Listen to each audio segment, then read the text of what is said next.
Well, well, well. This is the episode where we lose one good thing but get rid of a bad thing. Uh, yeah, that's very, very true. But I again for some people who reached out last week, we apologize that we could not do the show. We had to take a moment, like we had to take a sabbatical for what we're about to lose. You know, Yeah. it's very heart wrenching to lose something so good and so amazing, despite of the argument that people might say, well, they didn't even do much in the show.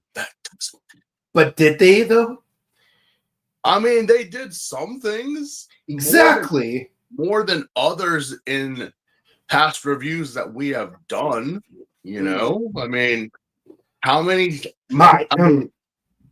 times can you say outside of the main cast that the secondary players were actually doing something, or actually like they were capable of fighting off like the grunts or even like the bad guy of the day, Absolutely. despite maybe getting captured, maybe getting caught. But I'm like, well, that's a given. That happens all the time. Imagine if we lost Tachibana. No, please don't. We lost Tachibana Sensei, like that, especially like later on. I know, imagine that. Imagine like, imagine in Build we lost Bonjo. Oh man! Right off the get go. Imagine, imagine in Double we lost Chio and her Chachankla. It would feel like, wait, what? Why? It's like, yeah, again, the feel. But then you'd have the argument, well, they're not the writer, they're not the person. So what does it matter? Oh, it does matter, man. It does. But yeah, but no, legit reasons we were scheduling wise, we could not do this review last week because of outside forces beyond our control. Did you get your internet fixed? More or less. It was the squirrels. Ironic. It's like we talked about like the squirrel Nazi hygiene, and my internet went out, and then when the guy from Spectrum showed up, it's like, oh yeah, the squirrels chewed through your main fiber optic cable. It's all connected. Them damn Nazi squirrels. Them damn Nazi squirrels, man. But yeah, no. For those who know, and I see a couple comments here saying it, it's Mari. It was kind of hard because I'm like, the thing. Also, kind of funny here. There is an episode we're gonna review that has all three girls in that episode for some reason. And I'm like, wait. For the past couple of episodes, it's only been Yuki and Mari. Where's Michi? She hasn't been around since episode 25. Yeah, but she came back, I think, like in one of these episodes because there was like all three of them again. I was like, okay, no. what's going on? What's happening here? No, that was some random girl who's the daughter of a scientist. Okay. Because I was just like, is that it? I'm like, no. It's the perm, isn't it? Okay. Because I was just like, again, the only person who has stayed consistent in looks and style has been Mari. Michi and Yuri kind of was like, one had short hair, one didn't, and then they were like flip-flopping, so I couldn't tell. I'm like, okay, god damn it. But as we've said before, and we looked into it, at this time, Miss Linda Yamato kind of had an opportunity to advance in her professional career. So, be as in may, she's become a superstar now. Look her up. Mm-hmm. Very popular. Yeah, she even did the Jack and the Beanstalk anime intro. Yeah, she's done a couple of intros for animes, a couple of intros for shows. She's just become a performer, but she remembers where she started. So blessings to her, and it sucks that we didn't have Mari all the way to the end. But regardless. So yeah. We are here to discuss Kamen Rider, the original, episodes 34 through 39, which brings us 2/3 into finishing the second arc. And also the beginning of a very popular trope. We have a Christmas episode. Oh yeah, the obligatory Christmas episode. Turns out it's been around since forever. Yeah, Sentai and Ultraman kind of sort of go there, but not all the time. Very, very spontaneously they do, but it always seems like the Kamen Rider always has to deal with Christmas. And I thought it was hilarious because if you take a look at that episode, that here comes Ichimonji with toys for the kids. He's passing out dolls and coloring books to all the children, and you see him pulling out, no joke, a vinyl Kamen Rider action figures and giving them to all the little boys. I'm like, product placement, or did you actually make these and this is how we're funding the Tachibana Motor Club? Well, to be fair, we did have a bunch of kids in an earlier episode who had Telebi-kun style Matsuri masks. Yeah, the mask. That's why I was like, I know this is the first series and everything, but hell, I don't recall in past Christmas episodes when the Kamen Rider did show up for a child, them giving them an official Bandai toy and be like, wait, what? There's merchandise in your universe?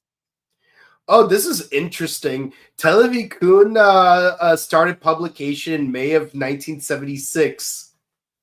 So they weren't around for classic Kamen Rider, but they were around for Super Sentai.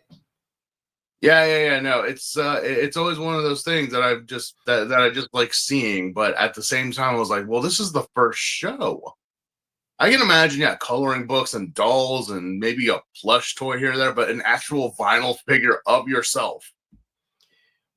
Well, keep in mind the genius of Saban when it came to Power Rangers was aggressive marketing campaigns. Yeah, but I don't recall seeing kids playing with toys of the Megazord on the show. True. But they did wear Power Rangers Halloween costumes in a few episodes. Yeah, no, that I would understand, but I feel like, okay, I know there's breaking the fourth wall, but this is just breaking the illusion of products, official products. You're not selling them, but I just oh, that's a nice little nod that toys were being sold at this time. And this is Christmas. I'm pretty sure this was a popular thing to get in 1974 Japan. Mm-hmm. Yeah. Those third and fourth quarters are very important for marketing. Oh yeah, no, believe you me, I have not been to Japan in December. I've been during the summer and the fall months, but god damn how quick Halloween, how quickly Christmas just come after, and a buddy of mine even asked that question.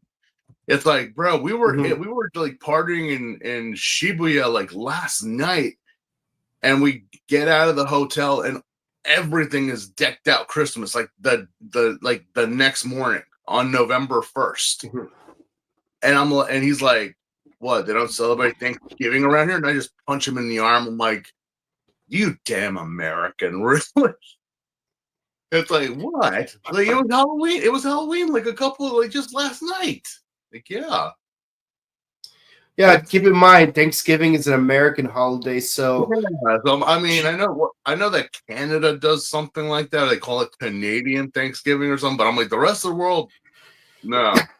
So they skip straight to Christmas. We go straight from gothic horror to like preppy gingerbread smelling happiness, if you want to go with the old tropes, you know?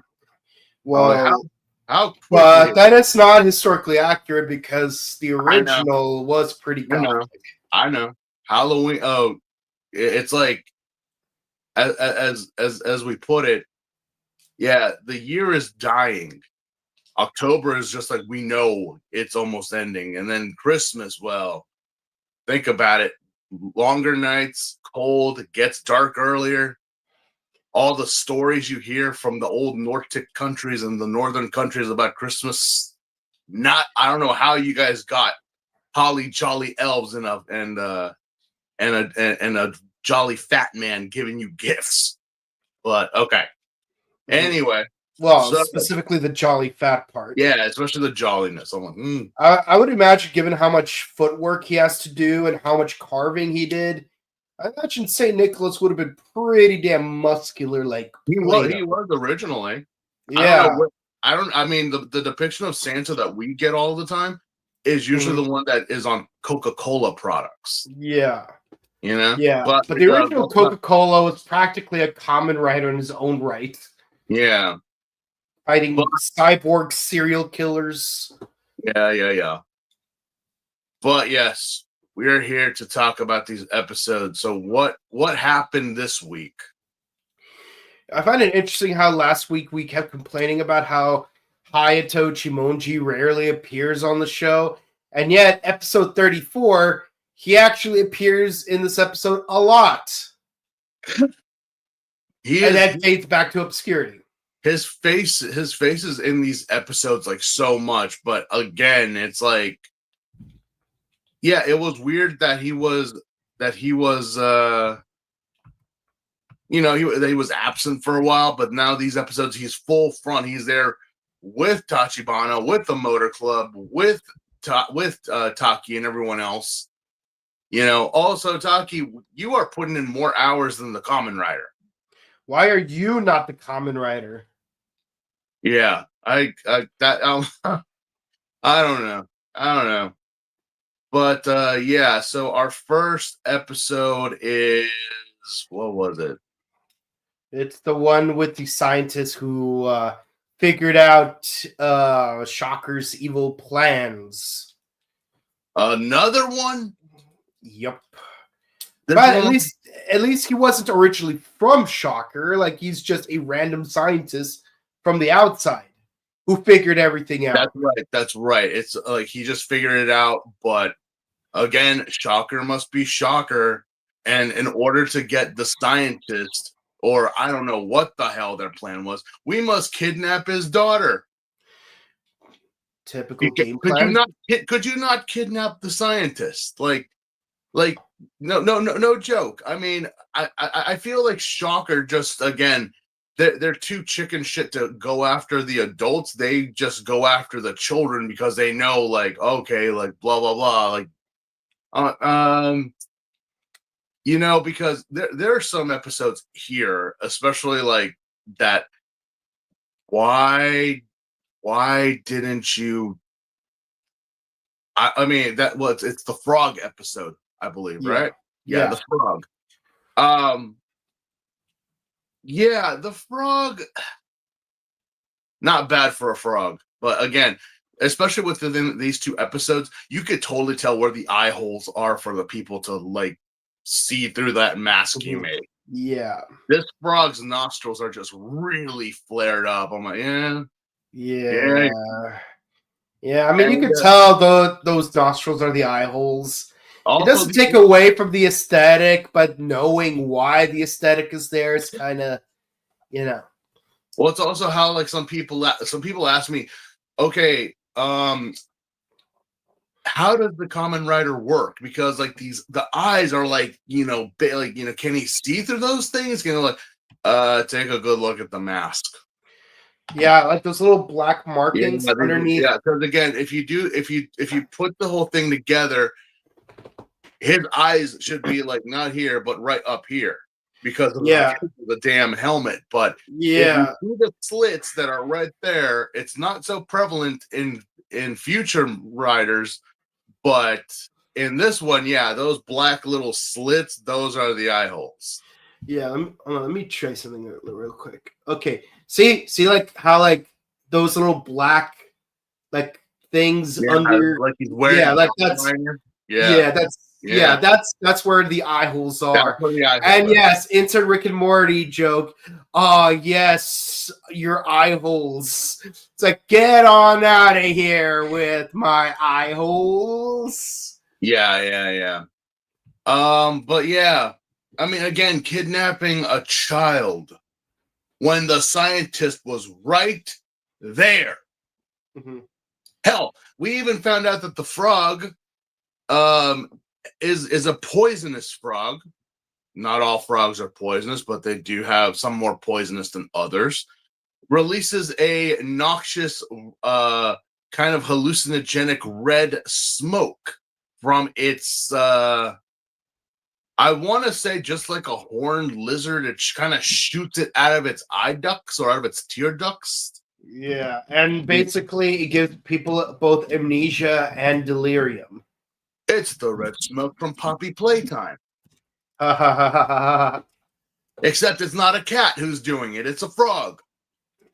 Yep. But yeah, the scientist was right there. It's not like he was hidden inside his fortress at the moment. It's not like Ichimonji or Taki were protecting him either. They're kind of like working with him because, again, randomly, Ichimonji just kind of drives by and he's just like, he gets stopped by the scientist, and the scientist says that, you're the Kamen Rider, right? And they're like, wait, what? How did you figure it out? We've already been like 30 some odd episodes in. I'm pretty sure we know who you are at this point. Yeah, and it's funny. Whenever they see a monster, it's like, oh, Ayato Ichimonji and Taki. It's like, wait, if you know who we are, then you must be working for Shocker. Isn't the fact that he is a giant animal humanoid with a giant belt of an eagle not tip you off? The fact that every episode, like they have to just like, I wonder if Shocker's behind this. I'm like, really? Or worse, it's like Ichimonji, a giant monster kidnapped so and so. It's like there's no such thing as giant monsters. And then Ichimonji's like, actually, I still want to investigate it. Okay, that one episode, the third episode that we will talk about. I mean, I understand the logic because it's a civilian talking, but I'm like, but when Tachibana does that, I'm like, this stuff has been reported on the news and everything. How are you not listening to anybody? It's like, oh, you're making it up. You're sick. You're really. Also, again, it's kind of like that thing of Shocker. Shocker is like, I'm pretty sure everyone now is aware of Shocker, but only one person is doing anything about it. Yeah, it's like Power Rangers. It's like in Angel Grove, everyone knows that the Power Rangers exist. They don't know who the Power Rangers are, but they know they exist. And like you see news reports, it's like another monster was destroyed thanks to the Power Rangers. Like you literally see that on the news at Ernie's Juice Bar. And then you even have like a national holiday called Power Ranger Day. This is canon. The military doesn't get involved. The police don't get involved. No one gets involved. It's And then in Lightspeed Rescue, like the military actually does get involved by making its own Power Rangers. And it's not like their identity is a secret at that point because not only do they morph in front of everyone, But even in a very specific episode, a little girl sees the Rangers unmorphed driving on their rover, and the little girl's like, Mommy, look, it's a Power Rangers. And then 2 minutes later, a bunch of people are asking the Green Ranger for autographs while he's unmorphed. And then when that same little girl says to a lady at the front desk, there's a monster on the 13th floor, what does that lady say? There's no such thing as monsters. It's just your imagination. Lady! No, I know. That's what I'm like. Okay, you guys must be new actors to this show, because what the fuck? Do you not know what world we live in? Like, even in the context of that one episode where that line was delivered, it's still inconsistent with the reality of the show. The one thing else, again, we'll get to that episode really soon. But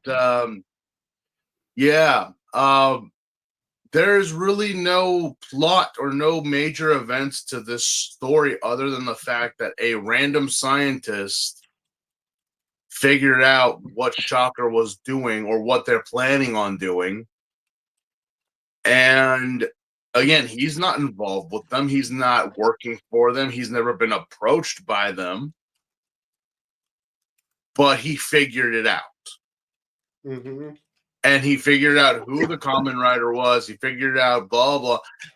Oh, there's also a random female who escaped from Shocker. And apparently she knows who the High Leader is. Because we have only ever heard the voice coming from the flashing light on top of the eagle mantle on top of the world in their headquarters. Yeah. So we have never seen High Leader before. We've never seen him. We don't know what he looks like. He kind of just keeps in shadow because that's what bad guys used to do back in the day. You never really showed their faces until the end, and when they do, it's either a shocking surprise of what they look like, or you're kind of like, how did a cross fit under that white hood without us realizing it?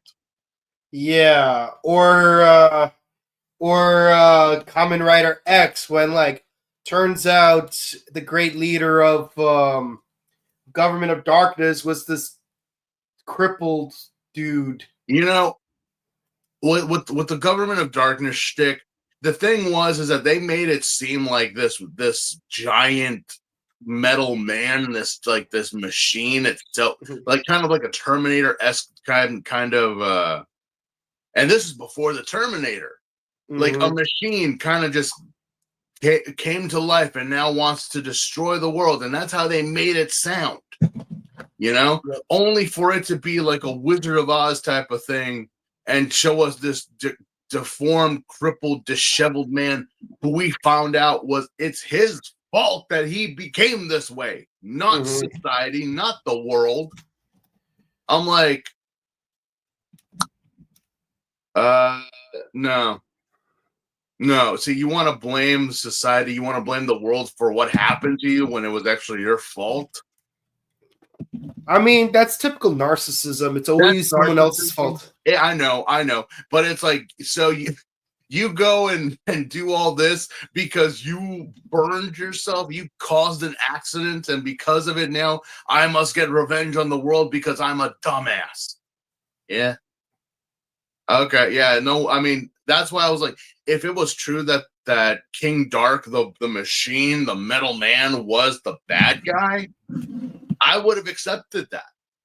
But having some deformed, disheveled person behind the scenes and just giving us his backstory in less than 5 minutes, I'm like, no. At least Great Leader at this point, we don't know much about him. We just know that they are Nazis. They are trying to take over the world. They are kind of following within the Reich's, ideology. So, okay. We don't really see him because they use that whole, again, Rick and Morty type of technology where they get the woman, they put a bucket helmet on her head to remember her thoughts, because apparently she lost her memory when she met the Great Leader. so she can't remember. But apparently it's deep in her mind, and we almost got a good look at it until finally. I'm guessing the mere image of him was too much. That we are a secret club because of our agenda. Yeah, it was that much that it blew the bucket helmet right off her head. Yep. So, yes, again, comedy ensues. Taki beats up another grunt to take his uniform. Mm-hmm. Again. It's like, how many times did Taki pull this off? How many times can he do it? I'm like, I'm counting 5 times already. And apparently there's a sub in a pond. Mm-hmm. Yeah. I'm like, all right. Yeah, okay. All right.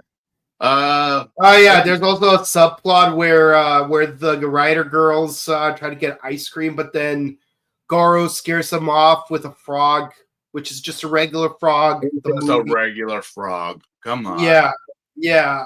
But that has no relevance to the story beyond just doing a quick joke at the end of the episode. Yeah, I mean, they finally they saved the little girl.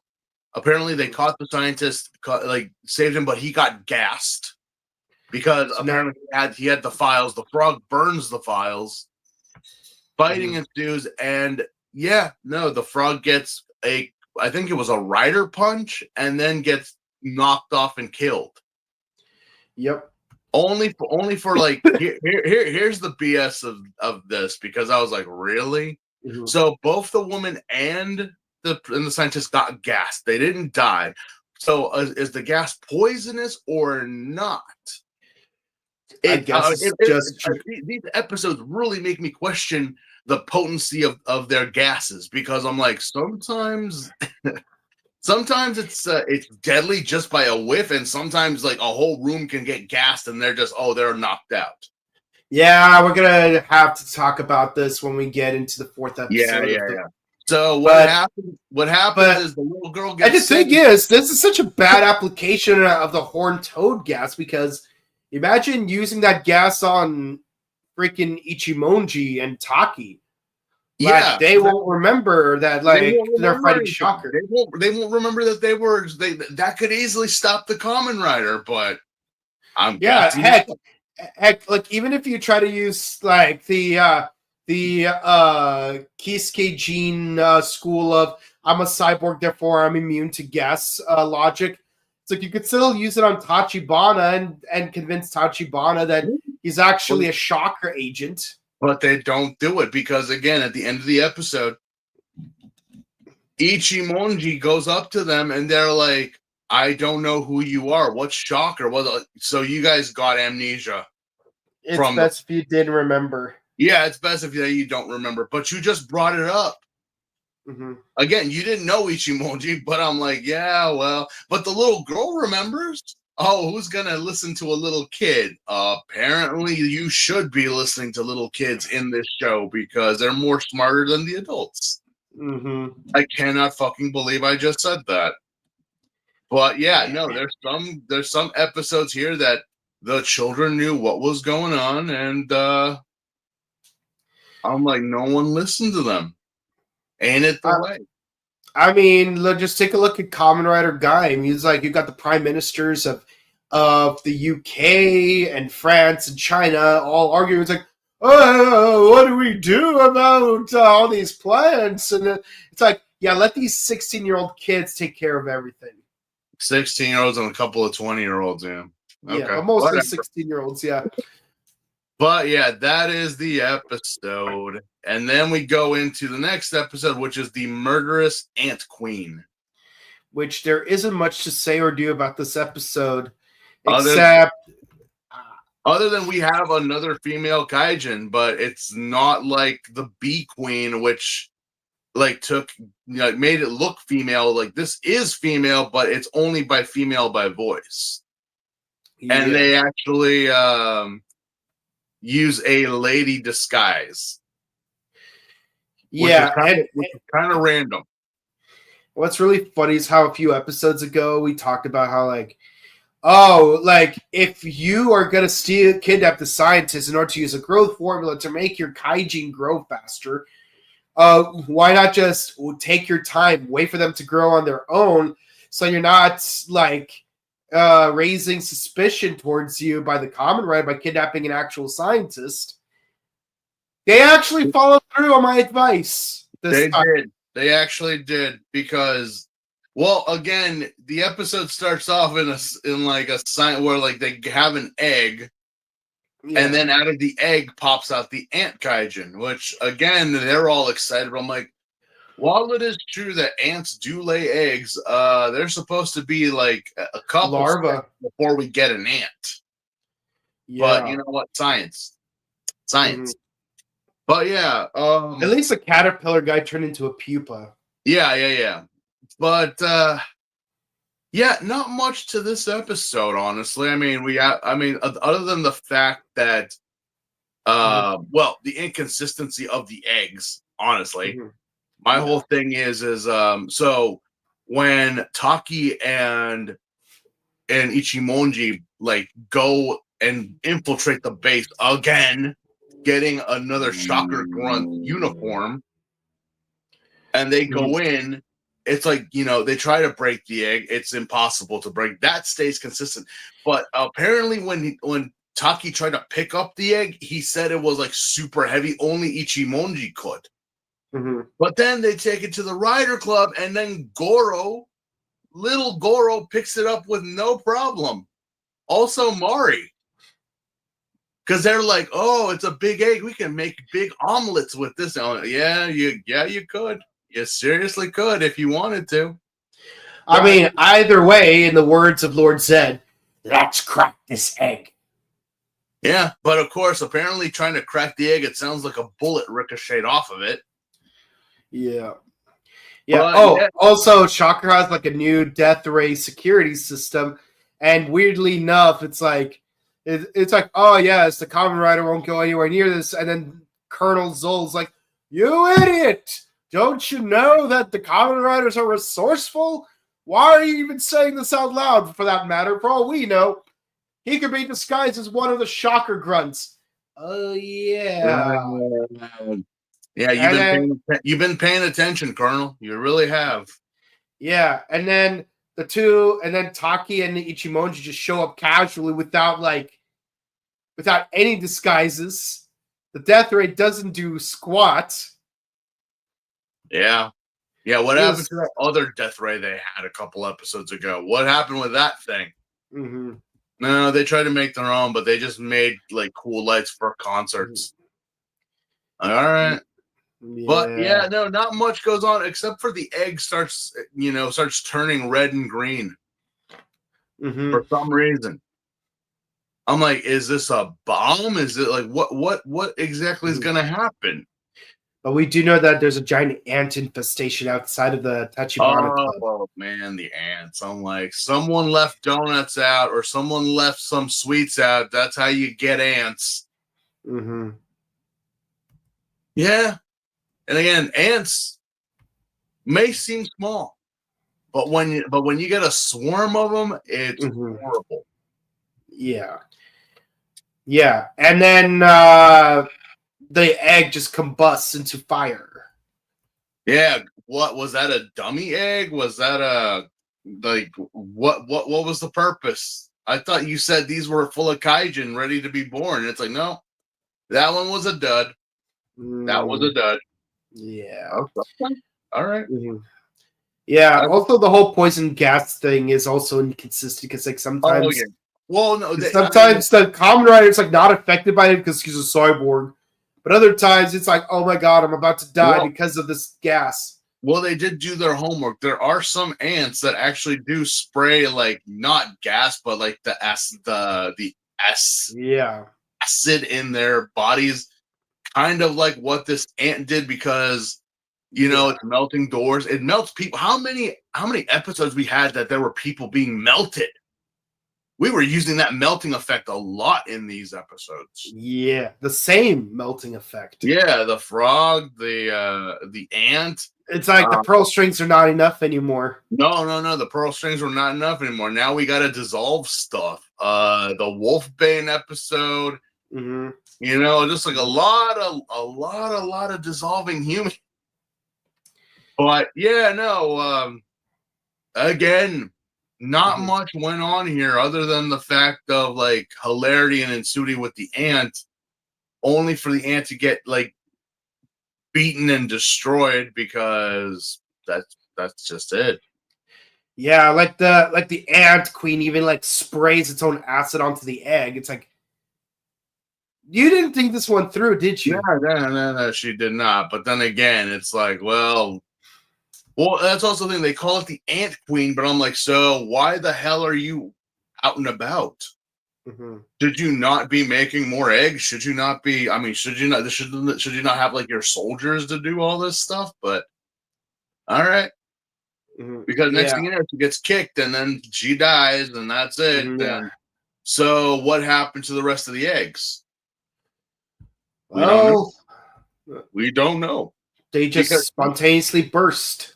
She dies, and then that's it. It's like, yeah, there's like more eggs, but all the eggs are destroyed for like no reason. Yeah, they just.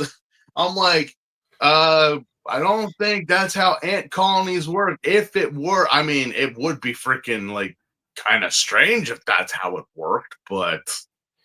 Yeah, usually there would be some kind of there'd be a replacement. There'd be like if a queen of a beehive dies, there's always a replacement, you know. Yeah. But they wouldn't all just drop dead, you know. Oh, the Wi-Fi went out.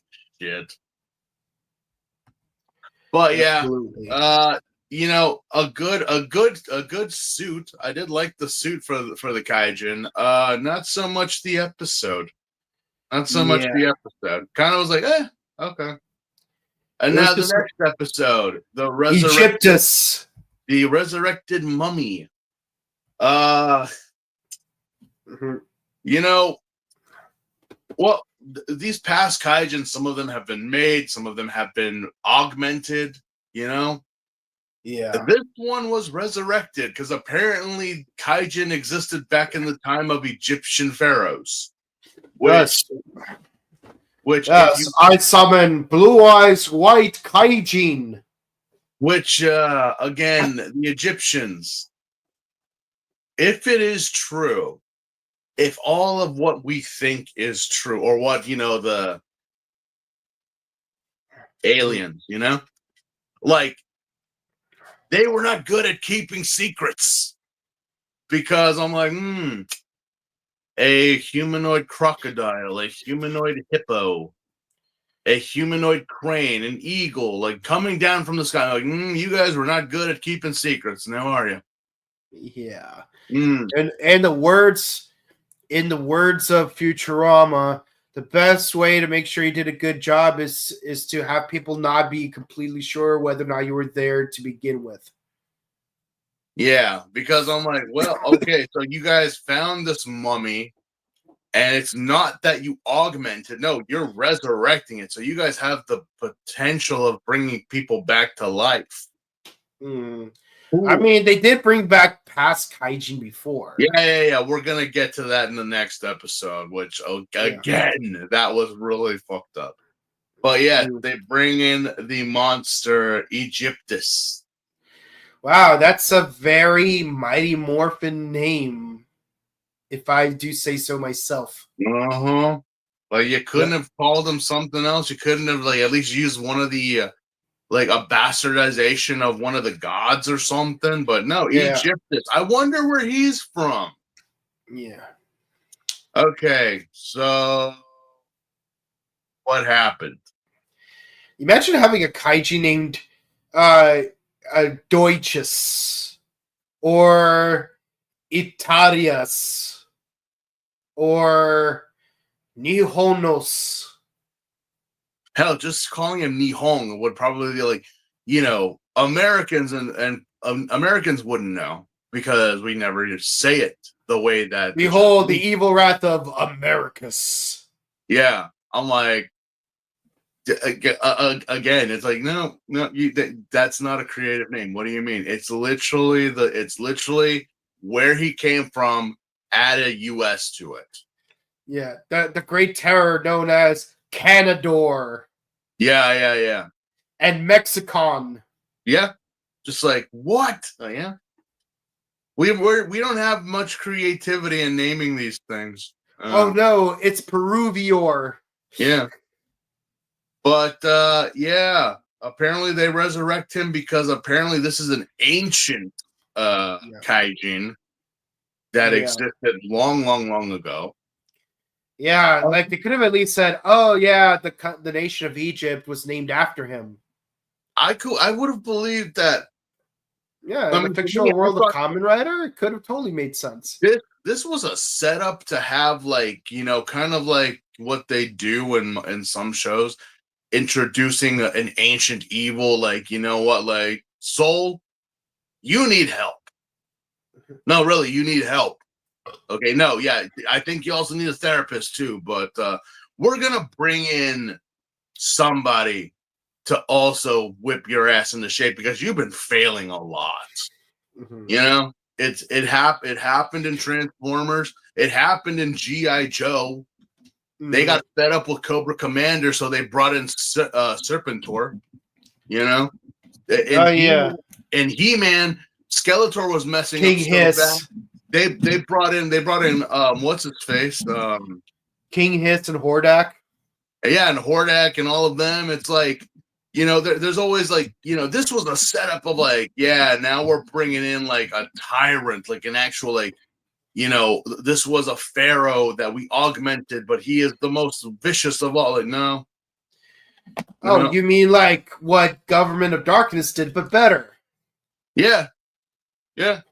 Like, I mean, you could have made like another Apollo, but you didn't even do that. I mean, this is what I thought. Oh, we're bringing out the big guns. We're resurrecting something from the old days to come and help out. No, it's just a kaijin of the day. That's it. Yeah.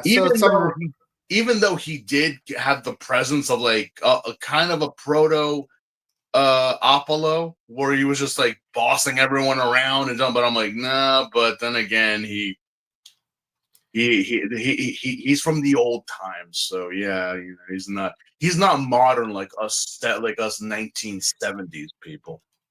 Yeah, so some scientist dies and like he leaves behind a message, which thankfully is more than just 2 letters. He had enough time to write out a paragraph. But yeah, I mean, what was the goal of having this Egyptian kaiju come out?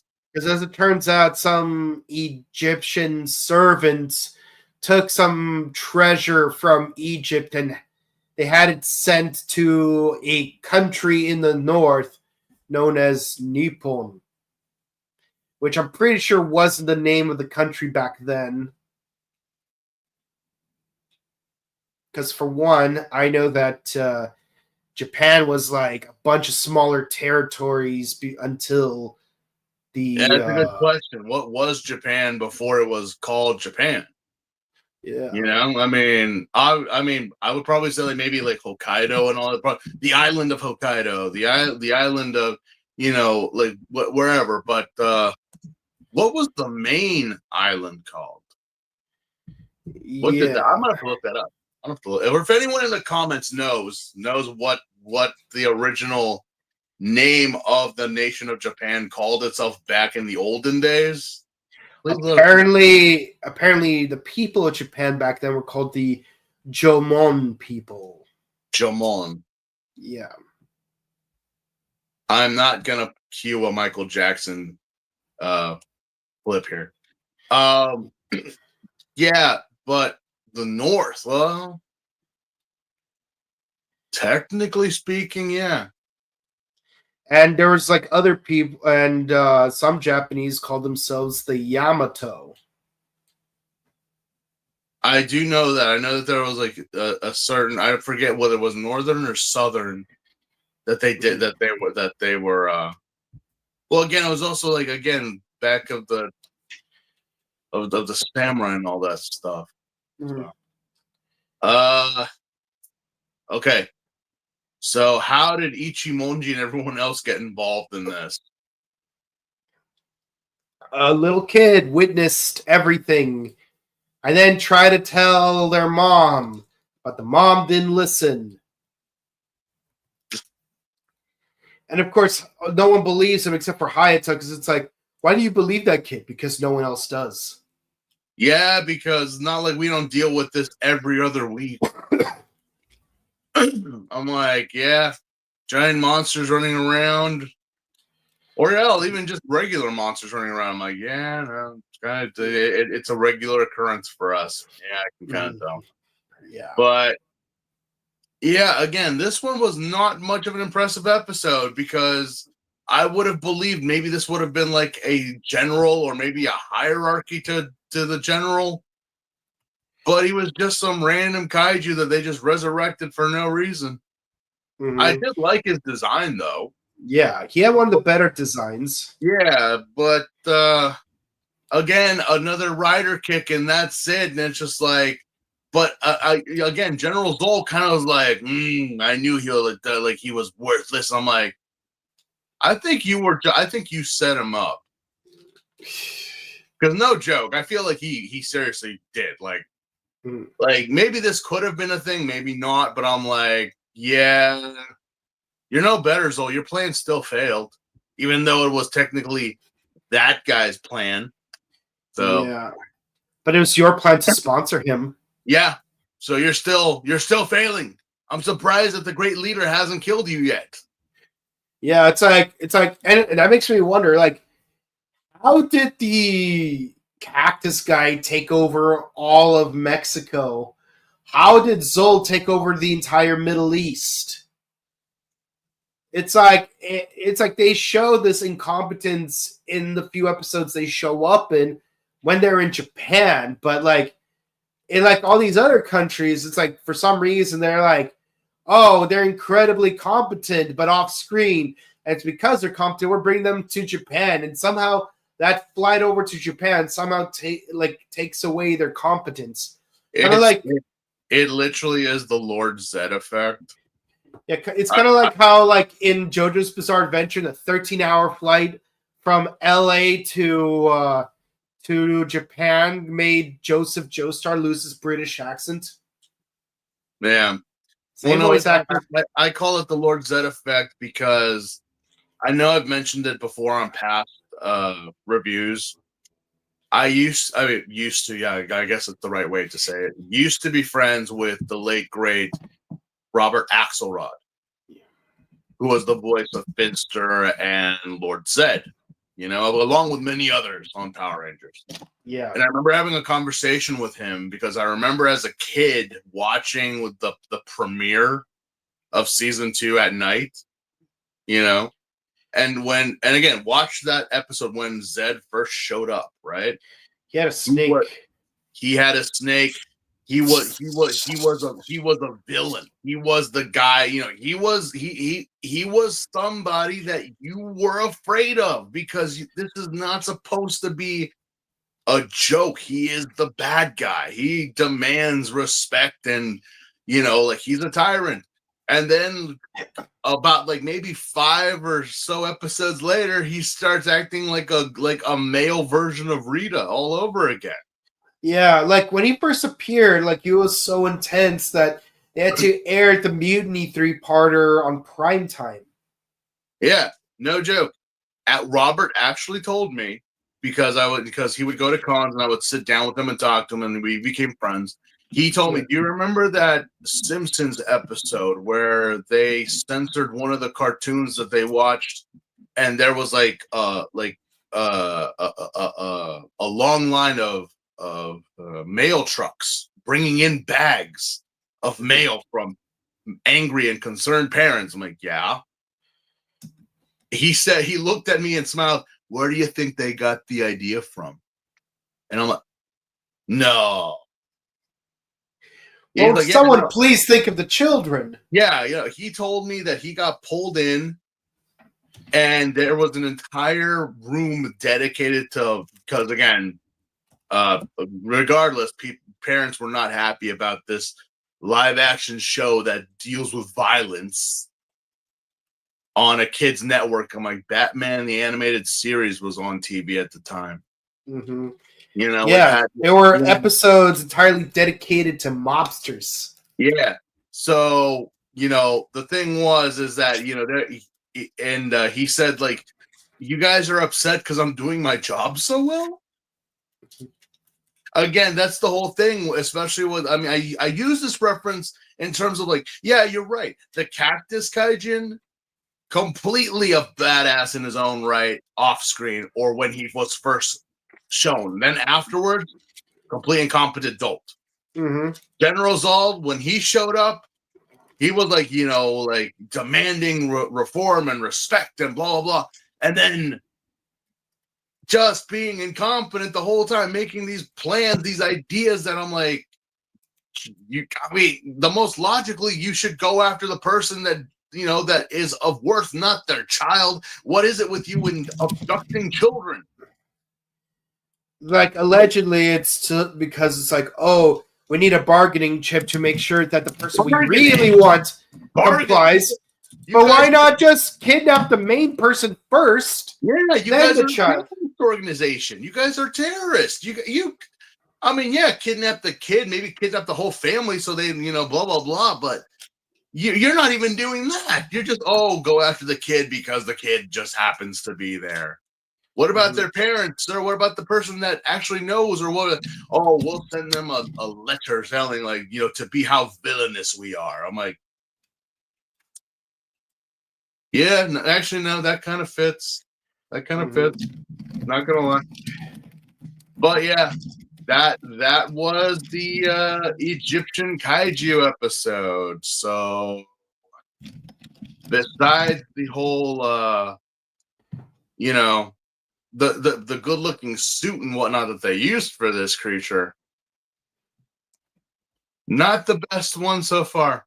Out of all of them, I did not like this episode too much. I thought we had something here. I wanted to like this episode more, but yeah, I did. I seriously did. I mean, I thought we might have another Apollo Grant's, you know, opportunity here, but no, there was just no. Then okay, then why don't you just keep augmenting death row inmates into kaijin then, instead of going into the subterranean levels of a pyramid to bring out a monster that doesn't really do much besides fumble around. Mm-hmm. Yeah. One thing we did not mention about the Toad episode is it's kind of funny how we've had so many episodes where the Kamen Rider goes through like a corridor full of booby traps, but for once, it's Shocker that has to undergo that. Yeah, the scientist had booby traps because I'm guessing he knew that Shocker was going to come. But again, when you have a mounted, like, anything in a random hallway, I'm like, that, yeah, lower your head. That's probably a flamethrower or something, you know? Yeah. But yeah, next episode 37, the poisonous gas monster, Wolfbane.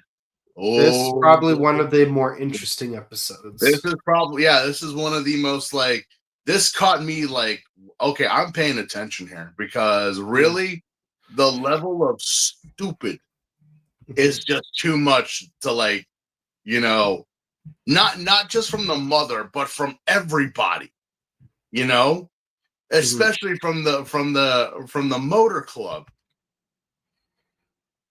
You know, also, it's kind of sad here. Besides the first episode we did, Mari and Yuri have not had much to do. They're there, but they really haven't done much. This is where I kind of feel like we're like, they were just like, kind of, yeah, we know what's coming. We know what's going to happen. So let's not try to give them much to do, except here, which kind of makes me like give a facepalm moment. No, this whole episode is a facepalm moment in terms of, like, adults not registering what's happening. Yeah, so like a couple in a car find a mysterious flower and then they get gassed. Very, very happy couple. Did you notice them? Like giggling and happy and like, oh, I found this wonderful flower. I'm like, is that a flower? It's like they look so happy, like they're about to run over a 14-year-old delinquent and give him spirit energy. Yeah, I'm like, they have a flower which kind of looks more like the holly that you find in Christmas time. They're like, all right, cool. She takes it. They go in, and apparently there's a bunch of shocker grunts with a switch. Why you need a switch for this? I don't fucking know. It should be like a thing that's more like pressure sensitive or like time sensitive. They gas them. Yeah. They totally gas the couple, which again, what is the potency of this gas? And you know what's the odd thing is? It's like the couple could very well like open the car doors. Yeah. And try to escape. They could have gotten out. They didn't. They could have gotten out, yeah, but they just didn't. They just stayed in there, and I thought this was either Taki or maybe Ichimonji, but it wasn't. It was just some random civilian on a motorcycle with denim, and he just finds them and they're dead. And instead of like, oh my god, I gotta call the police, he finds the flower and he's gonna take it. Not call the police, not you tell any authorities of what you found, only for the kaijin, which very interesting looking kaijin here, really is. Yeah, shows up along with the shocker grunts and kills the dude. I don't know. Spraying him directly. Yeah, I don't know why they had to kill him. I'm guessing it's because again, no survivors or no witnesses. But again, just like the ant kaijin, shoots the acid, shoots some acid from its forehead to hit this guy, and then he starts to dissolve. Yeah. And dissolve he does, leaving a green puddle in front of this shrine. And again, here's the thing, and this even happens later in another episode. There's just a little kid witnesses it. A little random child out of nowhere just happens to witness this and just is like not in shock, not screaming, not okay. I would imagine like at least a child of 8 or some like around that age range would know not to say anything because bad people got to keep quiet, got to keep hidden. But after they leave, like a couple of feet, he goes, you hear his mother calling him. And he goes running up and like, I saw someone die. They're down there. We have to call the cops. We have to tell people. We have to. And mom is just like, oh, you're just imagining things. You silly child. Shush, silly boy. Shush. I'm just like, did you not see the poisonous gas coming out from that direction? Did you not hear the confrontation? I mean, you were like at least 12 feet away up a hill. Mm-hmm. Yeah. So even Colonel Zol's like, yes, we need to kill this child because he's a witness. And then after we do that, we'll initiate Operation G. What is Operation G? Well, it's the operation we do before Operation H. I thought it was a form of gamer supplements. Mm-hmm. Yeah, so basically it's like, oh, we're going to distribute these flowers to high density population areas like movie theaters and then release the gas and then people will die.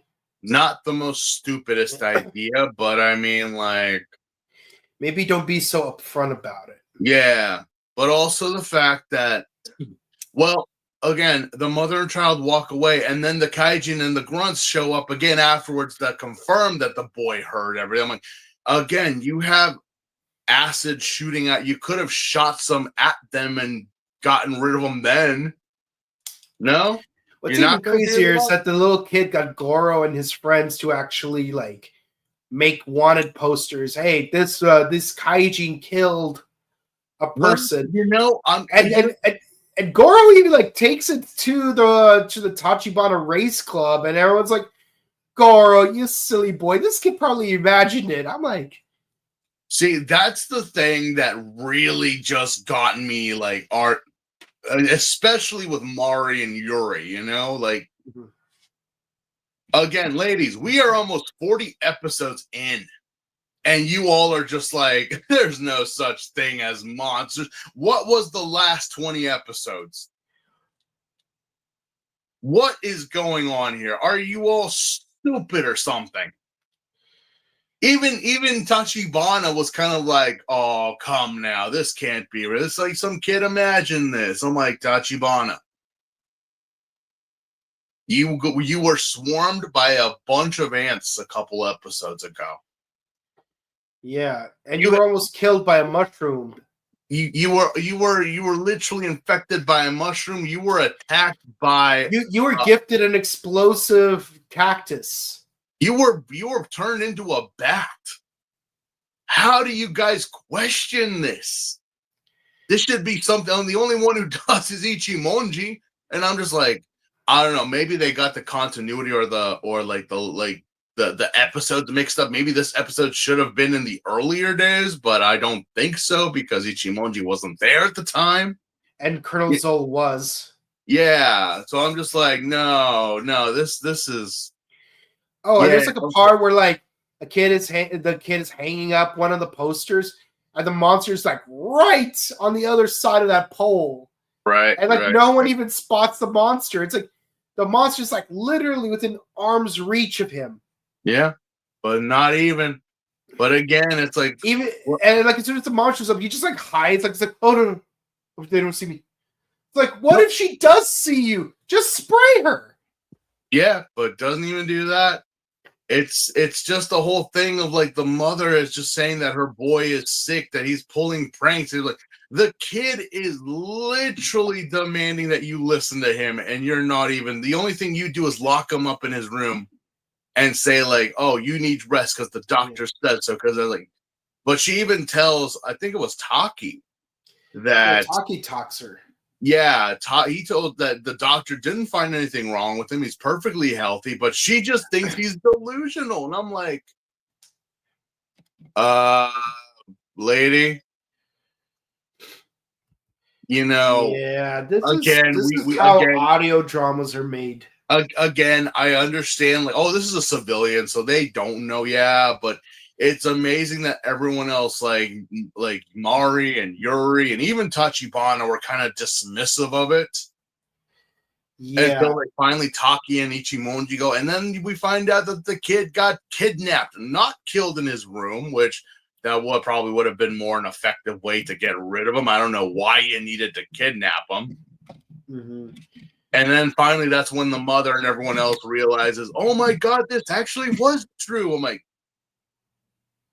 no, I'm gonna go over say. I'm gonna go over here. You know what? I need a big glurp. Okay, I really do, because the level of stupidity, legitimately. Mm-hmm.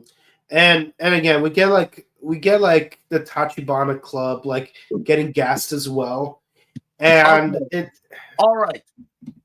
And it's like you have this couple like who could have just as well gotten out of a car, but failed to because they died. Tachibana managed to actually make a phone call. Have a conversation with Taki. Was right in front of the flower, spewing the noxious acidic gas, and yet somehow they all still survive. Yeah. Tachibana got a good snoutful, and yet he's still alive. I don't get it. Also, the fact that I'm like, did you guys not get cactus bombs and other, like, how are you still trusting the Japanese postal random packaging? Yeah, random packages that get sent to you guys. Mm-hmm. I'm like, Mari, baby, I love you, but still, just no. But apparently, Ichimonji and Taki come back in enough time to actually open all the windows and air out the place and just drag them outside. Yeah, and Goro says, "Oh, there's like an invitation to meet a bunch of monsters and get autographs." I'm like, Okay. Goro, you used to be like a genius master of disguise and breaking and entering. Like, how? Like, why would you fall for something so suspicious? Where did this come from? Also, a monster autograph session. Like, what monsters? What show? Is it Upon Is it Ultraman? Is it Doraemon? Could it be Doraemon? Hell, could it be Go Lion? Because Go Lion was a thing before it was Voltron. Mm-hmm. No, it's just meet monsters. I'm like, oh boy. And then you get a bunch of older monster designs from we the have second the arc. We have the centipede. We have the crab. What else was there? I think you had that condor thing that looks like a reptile. Yeah, there was a couple. But again, this was the 70s, so beating on children was not uncommon. Even on TV, they actually get their asses kicked. These little kids get beat up by full-grown men. We actually see it on TV that they assaulted these children, pulling their hair, punching them, kicking them, just knocking them. I'm like, okay, I know that these are the kids that helped put the flyers up, but still. You couldn't have just put them in a room and then just let the flowers do their thing. No, we had to literally. No, he does that later, but we had to literally beat children, and then and thank God that freaking Ichimonji's motorcycle can turn into a toy on a string that allows him to leap over great distances and get there on time. Yeah. Now available at your local Toys R Us. Japan. And that's all we see of the monsters. That's it. They don't fight in this episode. They don't do anything. They just made a cameo and then they left. Yeah, it's like you'd think he'd fight him off like Takashi did in episode 13. Yeah, but no, they just cameo and bye. That's it. Okay, bye. And yeah, the wolf's bane, which yes, wolf's bane is actually poisonous. Don't know how you could create a kaijin out of that, but all right. I mean, they've made kaijin out of fossils and a mummy. Again, Ichimonji saves the kids, fights the monster, and then I think he throws him off a cliff and he blows up. Yep. And then everyone else just goes back to living their lives, and I'm guessing the mom now says that she'll listen to her child. Kind of late for that, Mom. Yeah. Could wait a little longer. A little bit too late for that. Yeah. But yeah, no, I mean, not a bad episode. Kind of like a facepalm for all the adults. I'm like, the mother I can forgive because she's a civilian. She knows nothing of Shocker. She's not a scientist. She's just a mother. But Mari, Ichimonji, well, Mari, Yuri, and Tachibana really just failed in this episode. I'm like, how are you guys not used to this? And how is it that you guys question Taki and Ichimonji? Oh, you're actually listening to the kid? What if he's lying? What if he's like, what show are we on? How many episodes have we done? And you're saying that the kid might be lying? Get out of here, man. Get out of here. Again, it's like Trakina's Revenge. It's like that front desk lady had no excuse. Everyone knows the identity of the Power Rangers, so they know that the Power Rangers are fighting giant monsters all the time.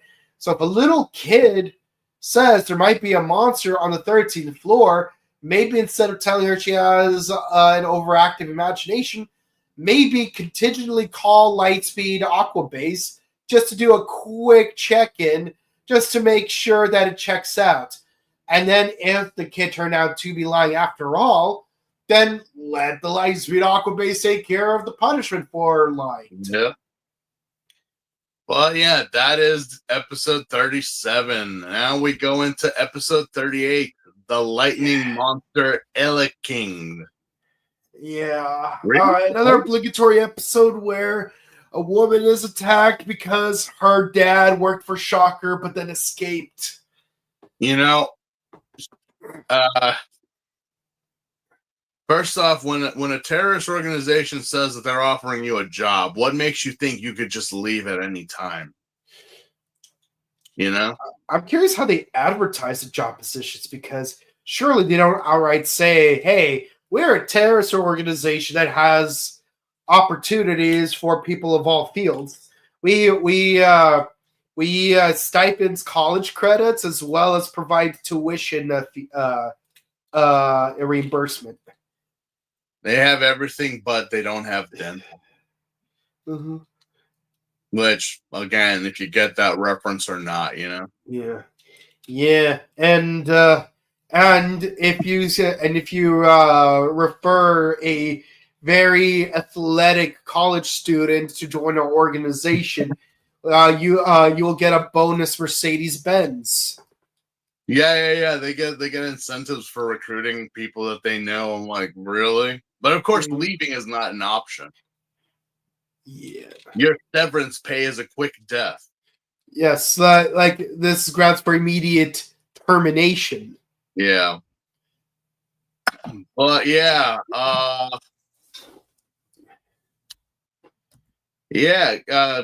So, a marine biologist called Dr. Seki created a monster.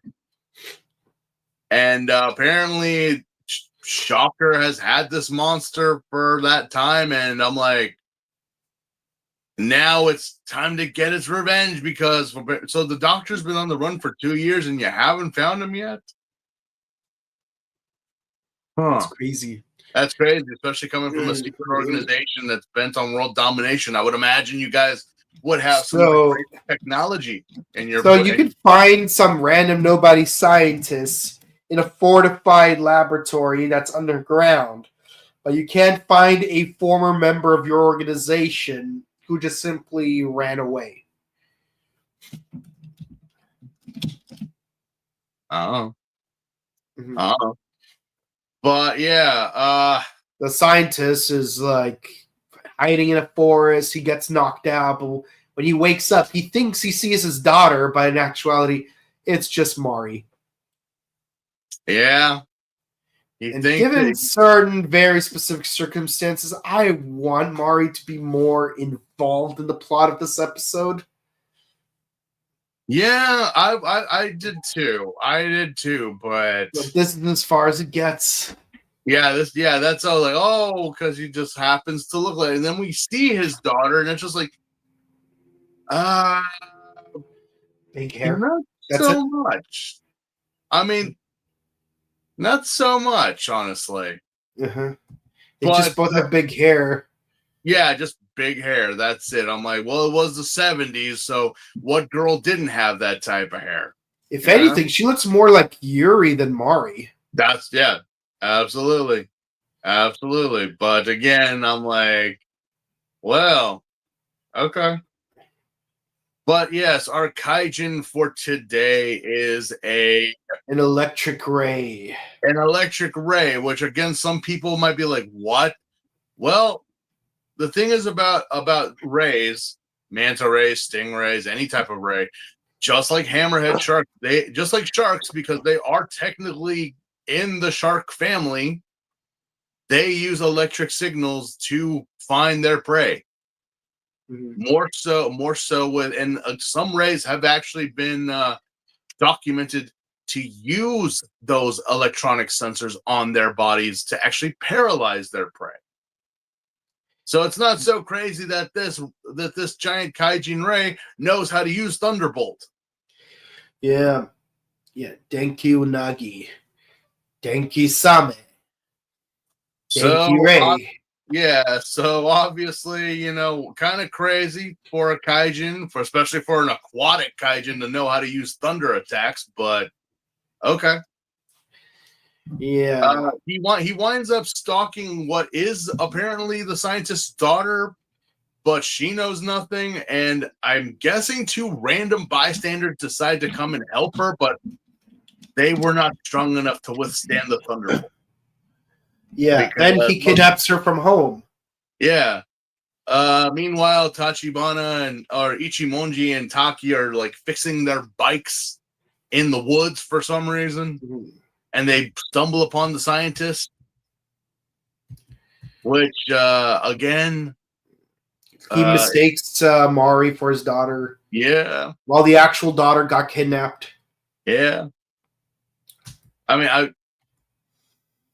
again, how could you mistake your daughter for Mari? Not to mention the hair color is not the same. Yeah, even their facial structures are not the same. Not the same, and she's a bit taller. So yeah, again, she looks more like Yuri than Mari. Yeah, looks a lot more like Yuri. But regardless, again,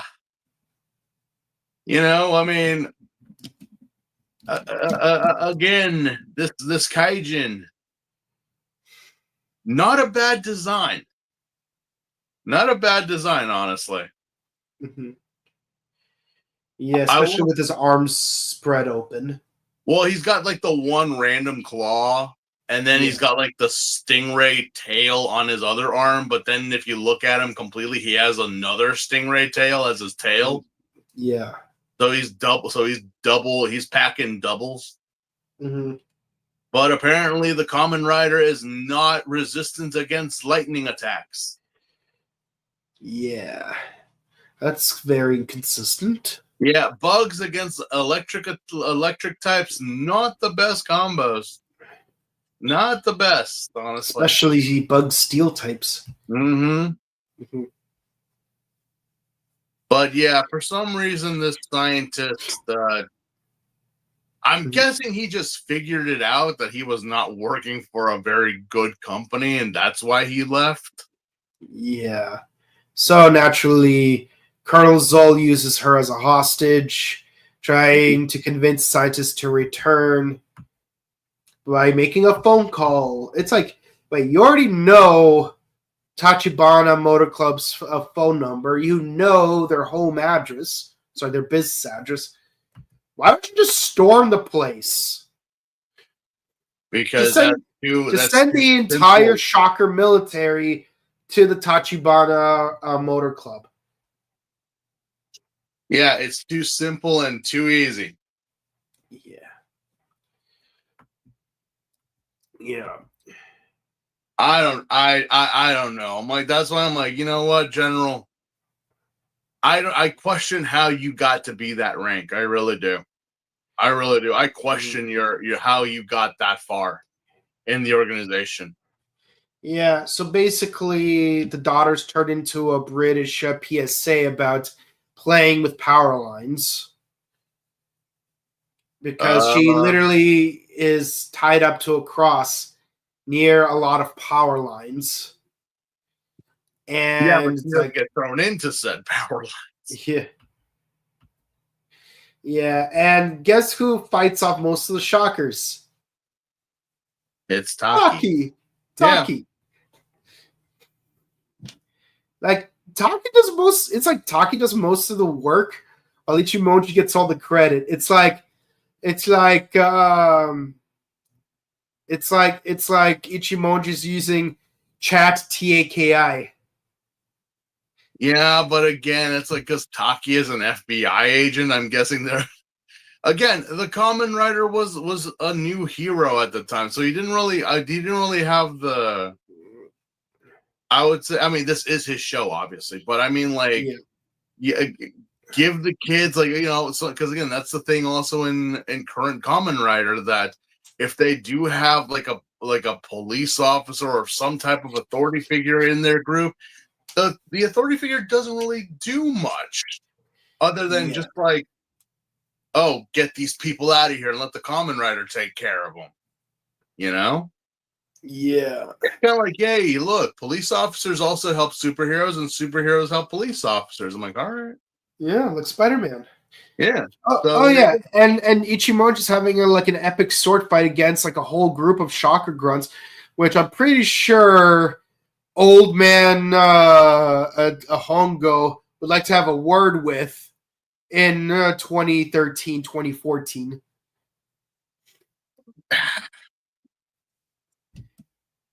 But it's just a sword though that he picked up. It's not like, oh, this is the official Kamen Rider sword, you know? Yeah. Not like what X had. Yeah. But even so, you know, not bad. The Kaijin gets kicked into the power line, so he was the PSA for staying away from power lines. Yeah. Which again, you're an electric type and you got done in by electricity. Yeah, maybe when you jump, don't have like your body like so wide open for someone else to do a drop kick on you. Yeah, especially if you're a Ray, that's not the most. That I mean, And you're the crazy pretty. part is that the Ray monster doesn't even end up crashing against the power line.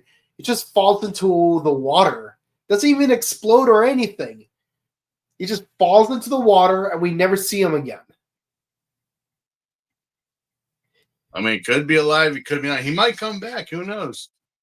It's just so nonchalant and like casual. Yeah, just what even. But now we get to episode 39, the Monster Wolfman Huge Murder Party. And What murder? you can already feel that something's missing in this episode.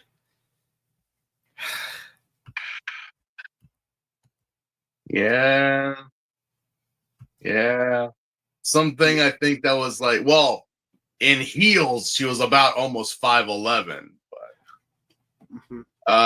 yeah.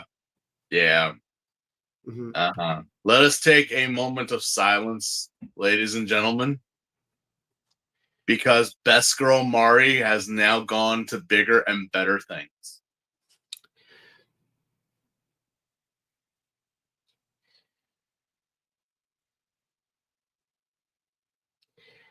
But yeah, so yeah, Shiro and Chico were relatively forgettable, so we definitely didn't have those.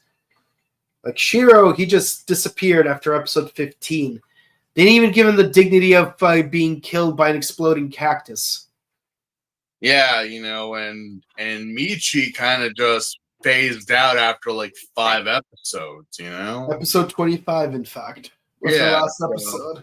So, I mean, it's not so, I mean, and even so, like, I mean, well, you can kind of give the argument also about like Takashi and what's her face, like, oh yeah, Yuriko.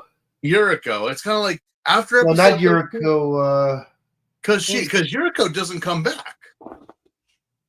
She doesn't come back, period. It's like there was that whole thing where it's like, it's like she figured out who the Kamen Rider was, and so she's looking at him, and it's just like, yeah, this really isn't going to go anywhere. So, but yeah, we have obligatory Christmas episode, and before anyone says, "Oh, that cliche," this is where it started. Yeah, this is the first season.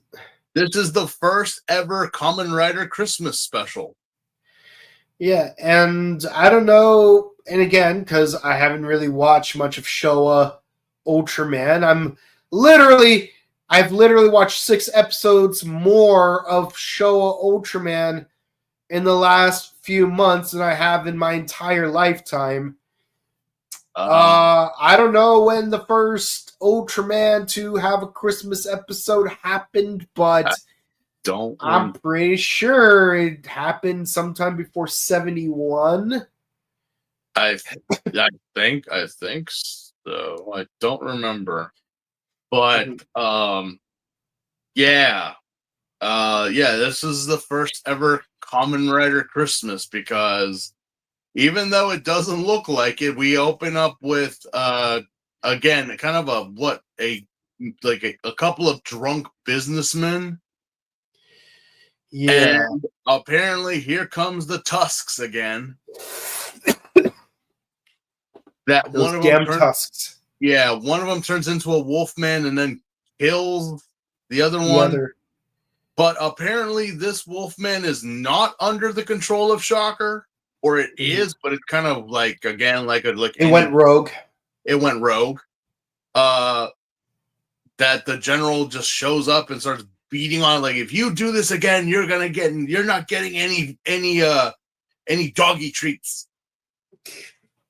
Only for the general to find a one shoe and a doll on the side of the road. And he's just like, must have been a gift for his child. A single shoe and a doll?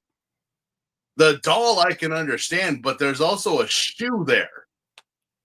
Yeah. Even Vlam took the time to look at a baby sock and be like, what is this thing? Why is there a single shoe here?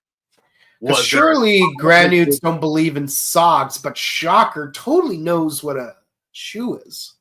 Was there a witness to what happened? It's like, yeah, maybe if you looked around the pillar, you'll see that there's a little girl scared and hiding with a shoe missing. Yeah, but no. How did you become a general? I don't fucking know. How'd you become a colonel?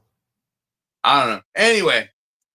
Anyway, so now we're out of school and we're decorating for Christmas. Yeah. Oh, it's Christmas? Okay. Cool. It's Christmas. Yeah. But Colonel Zola investigates the doll and you realize, wait a minute, this doll is new. It's actually quite old, which means this couldn't possibly be a Christmas present. And this shoe, it's too big for the doll, but it has a name written into it. Yeah, why did I don't know why they did that back then with kids' shoes. Maybe because kids just couldn't keep their shoes on.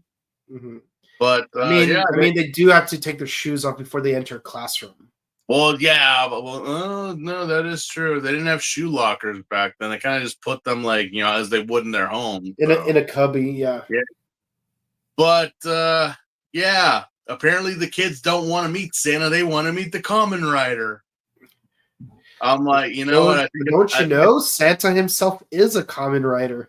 I would imagine Santa's more easier to get, but apparently Taki and Ichimonji say, sure, why not? We'll see about getting the Kamen Rider to come to school. And I'm like, okay. Yeah. All right. Cool. Great. So apparently the little girl. So the Wolfman. So the Wolfman kidnaps the little girl, and then when Ichimonji and Taki confront him, it's like, if you do anything funny, I'll kill this girl. Oh yeah, maybe you should take a look at this little girl. And then turns out it was Grandmaster Goro in disguise. And I'm thinking, he still could have hurt Goro. Just saying. Yeah, but I don't think they give a shit about Goro at this point. Which is crazy because in an earlier episode, Colonel Zola explicitly said, I need you to kill Goro and all his child friends.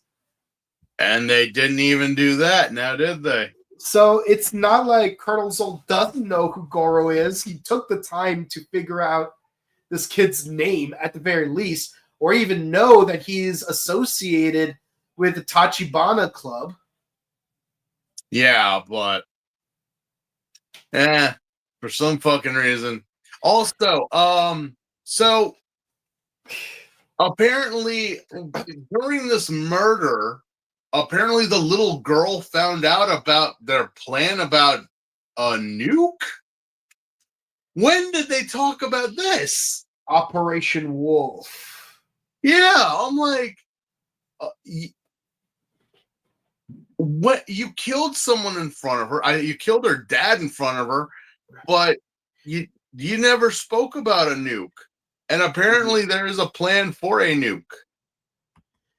Well, it's gonna be I guess the three the three wise men are going to have to look for a giant mushroom cloud. Because, I mean, the thing is that I'm like, again, just like with in past episodes, we have the very highly flammable and explosive rocket fuel. We have you're transporting it in a briefcase. Mm-hmm. You know what would be interesting is if like all of these one-off episodes actually tied together, like all these things that they're trying to steal from random scientists actually came together to make said nuke. That would have been way more interesting than what we actually have. I mean, yeah, but at the same time, I'm just like, bro, you guys are transporting a nuke in a briefcase. Mm-hmm. Yeah. Okay. Yeah, and Ichimonji climbs on like the legging of a helicopter just to retrieve it from a real Nazi, by the way. Yeah, we actually have another Nazi here, and well, I'm guessing the nuke was not in the briefcase. No, because the briefcase in actuality had a costume and an invitation to a party. An invitation to a party. This couldn't possibly be a trap by Colonel Zoll. I'm hoping that it isn't. That I'm like, they're actually throwing a party for a plan that has not been 100% completed yet, but they're wanting to throw a party. And what is the costume that is inside this briefcase? A white Klansman robe with a red Klansman hat. Oh my god, we looks like the motherfucking clans. Yeah. It's like to the great leader's credit, at least his whole Klansman costume is all red. Or the villain, or one of the villains from Amazon, at least he's wearing all white. Putting red on top of white just feels silly. And like I know it just sounds weird. Like, am I seriously criticizing like the outfit of a ethno supremacist group? Yes. Yes, because I'm a JoJo fan and therefore I have to criticize fashion no matter what. But yeah, there's a scene obviously that they're all Nazis. Every last one of them. Except pictures of wolves everywhere. Yeah. Except for one, which I'm like, again, General, you kind of knew this was going to happen, didn't you? Yeah, it's like now Ichimonji, you will tell me where Taki is so we can capture her. It's like, oh, you're looking for Taki? Well, look no further. What do you mean? Dun dun dun. Turns out it was actually Taki the whole time. And why is General Zoll most concerned about Taki instead of the Kamen Rider? Because now you don't know where he is, I guess. I'm like, yeah. It's not the guy that you're supposed to be worrying about. But okay, fine. Mm-hmm. You want Taki. Okay, we get it. So the two of them break out of there. God knows what happened to all those other Nazis, because we certainly don't see them again. Why were they even here? Yeah, I think they got blown up or something, because remember, the hallway was blowing up. Yeah, because like, it's like, would you even risk like high-ranking Nazis to spring this trap? Like, wouldn't it be better to get random shocker mooks to like disguise themselves as executives? Yeah. But yeah, so apparently the base starts exploding for some reason. And then General Zoll, or Colonel, decides to confront Ichimonji, only to reveal himself to be an actual wolf in Nazi's clothing. So So I'm like, so you're telling me that the Colonel was a kaijin this whole time? Yeah. Yeah. Yeah. Yeah. Like, Yeah. what'd you expect? Yeah. Did you think? Did you not? Really? He really is. Yeah. So what? So who was that first guy that I'm like, just some random experiment that got loose? It happens. Mm-hmm. Yeah. I mean, come on. I don't know how the Remember how we wanted to have 2 ant queens? I have no idea how the raptors of the Compies got off of the island in Jurassic Park the book, but they did. Mm-hmm. How they ate that baby. I don't know how they got off the island, but they did. So is it crazy that there could be more than one wolf man? I'm like, possibly, but yeah. Hey, maybe he's like an authentic wolf man where like he needs to scratch his victims, and then the victim turns into a wolf person. But this has to be the most like involved fight because again, this is against the Colonel. So this fight was literally like I guess it would be kind of like considering like a kaiju fight or on the lines of professional wrestling because they were really getting into this one. Yeah, there's a lot of rolling around, and even Ichimonji like slides down a near vertical slope. They're going down like hills and in the dirt. They're like gouging each other's eyes and pulling at each other. They're throwing it all out. Yeah. It's like, this is the Kamen Rider versus the Colonel.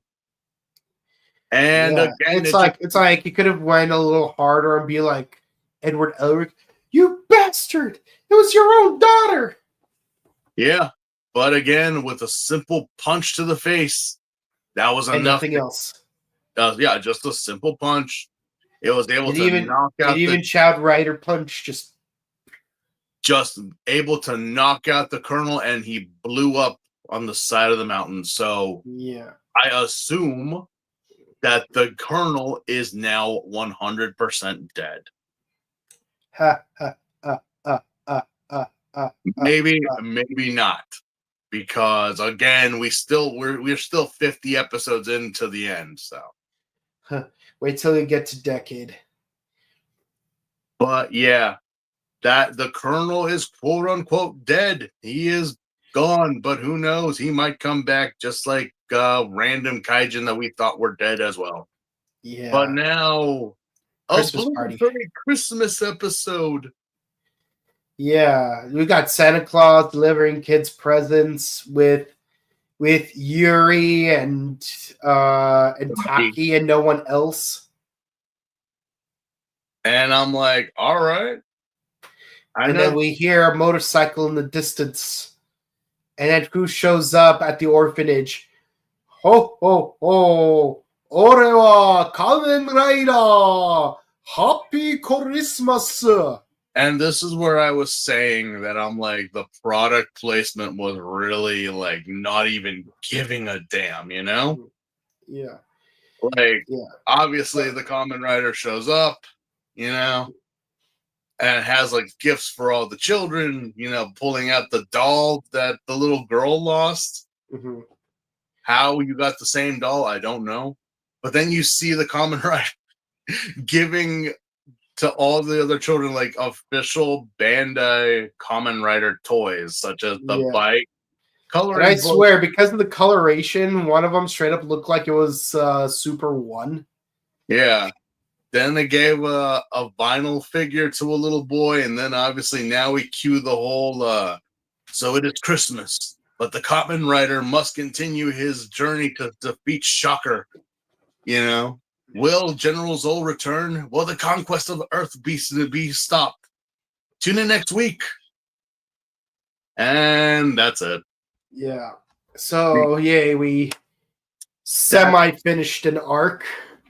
Yeah, because the preview for the next episode, obviously we have this very dead-looking, vampire-looking guy show up. Who may very likely become more iconic than Colonel Zol could ever hope to be. Dr. Death. Dr. Shinigami. And an old friend comes back in the next episode who happens to not be Mari. Yeah. Takashi Hongo returns, and in this episode, we will face off against the Snowman. So the next episode, Death March, the monster Snowman versus the two riders. All right. So that's it, ladies and gentlemen. We lose a good thing, we lose a bad thing, but we gain a good thing. Yeah, Hongo finally comes back, and how long he stays? Well, that's a good question, because again, we do sort of lose Ichimonji after this. Yeah, around episode 52, Ichimonji leaves, and again, we did find out, we did look into it. And it was just out of respect for Hayato. It was out of respect. He was just there to cover until he got back. Yeah. So regardless, we do lose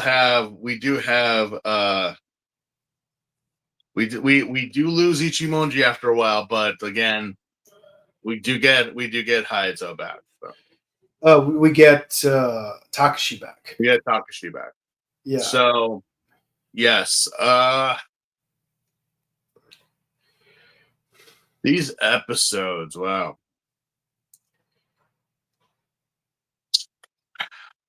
I mean, the Egyptius episode was not that great. Like I said, that one was a 5. Mm-hmm. The frog episode, I would say, goes like at least like a 6 or a 7. The Ant Queen, again, that one goes as like a 6 to me, just because of like again, not much went down. It was just episodic. That was it. Mm-hmm. The Wolfbane episode, that one I give an 8 just because of like the sheer like audacity of the people like not realizing what's going on. Like, it was entertaining at the fact that they were just being stupid. Yeah. And afterwards, I mean, the Lightning Monster was actually pretty entertaining, but again, that's a 7. And the Christmas episode goes at a 7 also. I'm hoping that the Colonel is dead for reals. Mm-hmm. Don't bring him back, because he was pretty useless in my opinion throughout his whole stint in this show. Except for literally his debut episode. Yeah. But other than that, I say in general, these episodes probably get like a 7 in all. Mm-hmm. Wasn't that great. The Wolfsbane episode was possibly like the more entertaining of them all, but they were all right. Yeah, I have to agree that the Wolfsbane was probably the better of the 6 episodes. I wanted Egyptus to be more enjoyable, but sadly it wasn't. Yeah, so the frog episode, I'll give it like a 7.5, because it's like, hey, Ichimonji got a little bit more focus, and like we have a scientist who's not from Shocker, but actually trying to investigate Shocker.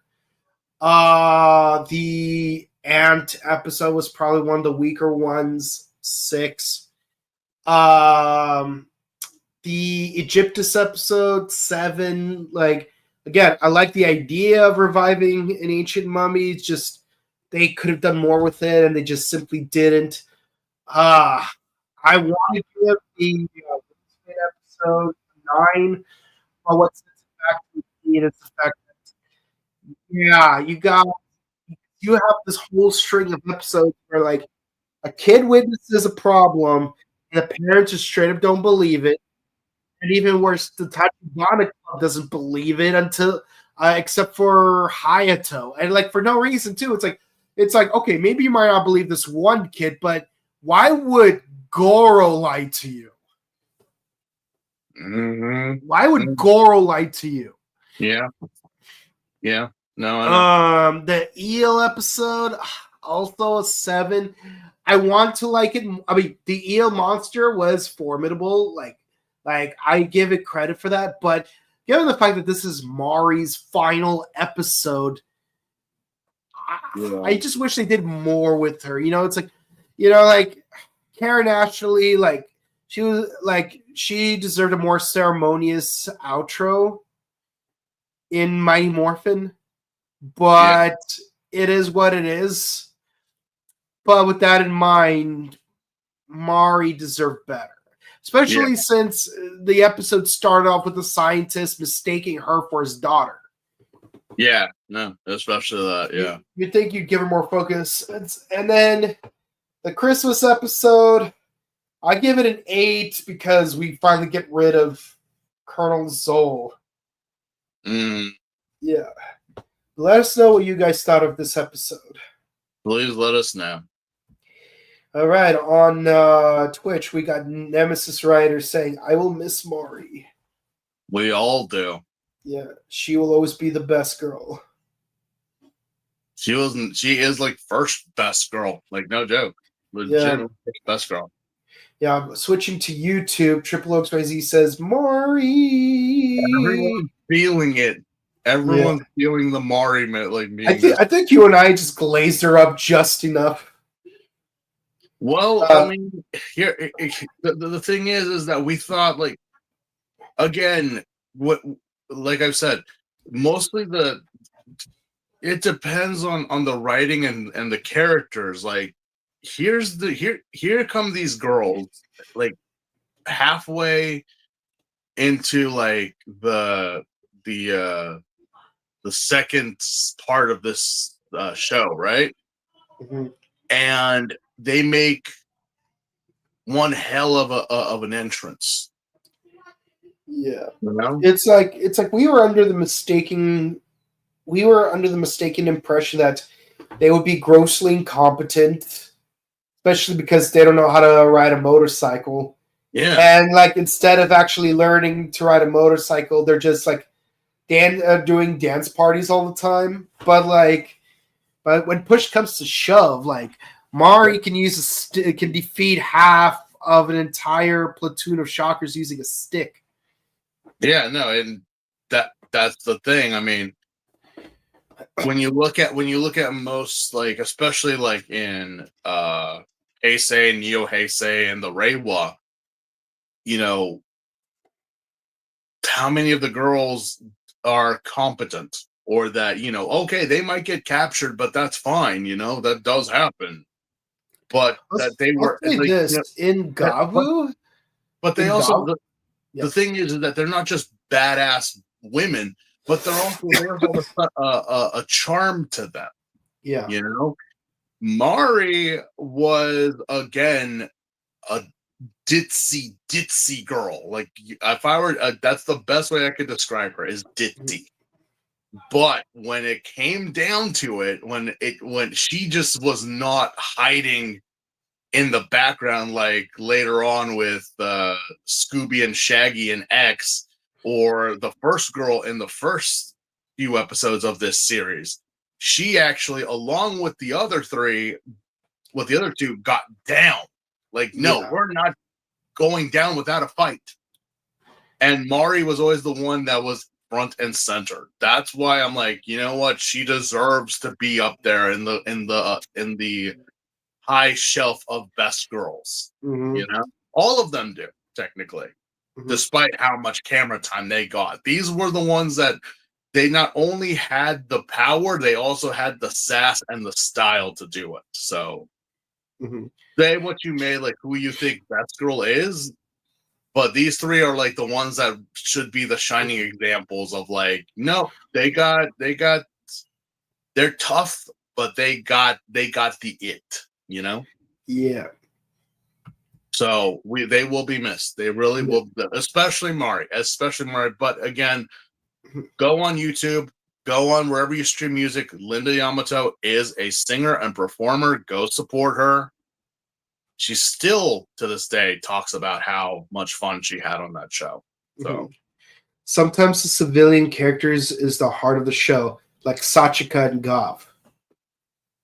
Yeah, no, again, it's like there's just look at Misora, look at Sawa, look at Hina. You also had, oh god, why does her name escape me? Yuka? No, not you. Well, Yuka, yes, but no, I'm talking about oh god, people are gonna hate me. Not My. I was like, what the fuck is Gaim girl's name? It's Mai. Like, look at Mai. Like, she kind of held the show when Kota wasn't there. So I'm like, yeah, no, that's the thing. They're not just set dressings. They keep the show going, and that's what the girls did, despite sometimes the facepalm moments of like, oh, there's no such thing as monsters. I'm like, really? But again, it was their charm. If anyone else, like, again, the mother said it, not really good on her end. But when y'all say it, it's kind of like, oh, they're so sweet. They're like, girl, really? You just fought a bunch of lucha libre grunts and a fucking bat kaijin. Don't tell me that they don't exist. Yeah. But in the case of Kamen Rider 1977, it couldn't be further from the truth since Hayato's barely in the show. Are we talking about like? I think it's a continuation of the previous. Sometimes okay. Well, yeah. Is the heart of the show, like Sachika and Gov. But in the case of Kamen Rider 1977, couldn't be further from the truth since Hayato's barely in the show. Yeah. Yeah, like Taki does so much more work. It almost feels unfair. Taki does a lot more of the lifting than Ichimonji does. Seriously, no joke. I mean, who's infiltrating the bases more? It's Taki. Yeah. Crazy how we have a pattern of kids witnessing kaijin attacks and no one believes them except for Hayato. Wait, hold on. The face it gives me Trakina's revenge vibes.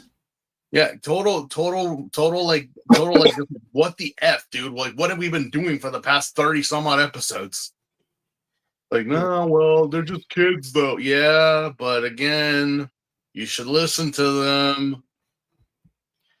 Yeah, Sam Snoswell says, I can't wait for Kamen Rider Global on Twitter and expand to Western.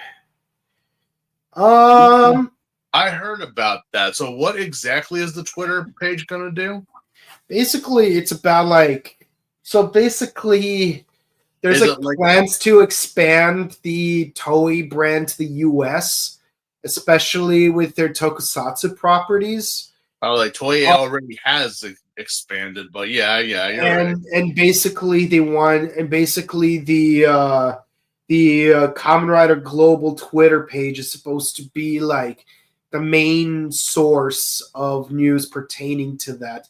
But again, like they weren't very specific in how exactly they plan on expanding to the US. But it took us a while to get to where we are now. So, it's like, because remember, it was only because of the 50th anniversary that we start getting more official releases of Japanese Kamen Rider in the US, whether on Blu-ray or on streaming services. If you're trying to expand it to a more global aspect, I'm like, good on you. Absolutely. But again, Kamen Rider, Ultraman, all the Toko stuff has been around. Again, it's just a niche thing. Yeah, it's it's good that it's becoming less niche, and the producers at Toei are becoming more aware of it. Yeah, it's good, but at the same time, I'm like, well, we've had it on Tubi, we've had it on several other streaming platforms. So I'm guessing they're just trying to get it more into the mainstream and whatnot, and maybe rekindle that flame that Gokaiger started back in 2010 of like them talking about it on Twitter. Maybe.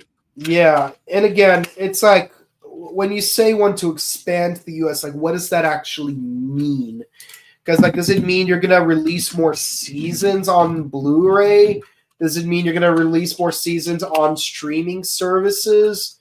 Are you going to start simul dubbing common current seasons? Mm-hmm. Hopefully not on Toonami, because like for one, I don't have cable anymore, but also it's like Toonami Philippines and Toonami America are not the same thing. So the thing is that, again, with live action shows in general, it's a niche thing. That too is a niche thing. Yeah. Trying to explain it more to a society now that just focuses on anime and video games, you will have some work ahead of you for the official Kamen Rider Twitter to try to, get into that niche of, popularity, trying to beat the Black Clovers and the My Heroes and all that stuff. But you do have your work cut out for you, and hopefully you find some success, and try to pump us on that Twitter handle. Yeah, because so like let us know more about what this new strategy is, so that we could like report on it, discuss it and stuff. And yeah, like I'm also glad that like thanks to Toku Spirits, we're getting a lot more Kamen Rider actors in US conventions. And also additional shout outs to Furuhara for doing so much to like outreach to like the American cast and fans. His official Twitter and many other social medias have him now, even on a YouTube page. He's now going around and talking to his past senpais, his past seniors of Sentais. He had a interview with Shirahime, with a couple of people from Gogol 5. Like he's just been, and also just coming to America. He realized that he didn't know like how much love there was for Solsuke and the Go Rangers.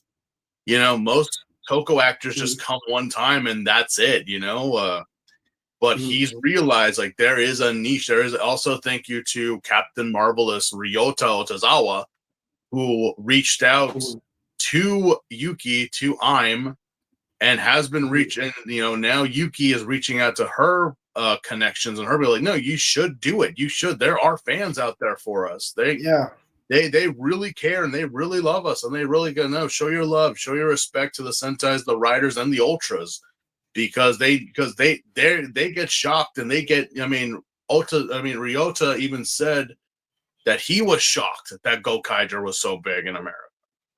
Yeah, and for a lot of people, Gokaiger was their first season. Utahara even said, like, I'm surprised how many people watched Go Under in America. Hell, what Decade, his actor was like shocked. Yeah, like he had a whole room of people shouting, "Honore Decade!" Yeah. So it's like so please support any Toko projects that are happening to further the community. But again, as always, let us keep it professional, let us keep it welcoming, and let us keep it zen, because that is what the community has, or what I try to make the community sound. Welcome all comers. Please come in. Let us not gatekeep. Let us not do any of that stuff, which certain fandoms do. Please, no. But yeah, is that it? Yeah, that's pretty much it. All right, guys. If you guys enjoyed, please be sure to comment, like, and subscribe to us on YouTube, Facebook, Twitter, Instagram. Ding the bell icon to stay notified for our latest videos. We do Ultraman Classic on Mondays, Kamen Rider Gav on Wednesdays, Bakuage Number one Sentai Go Juger on Thursdays.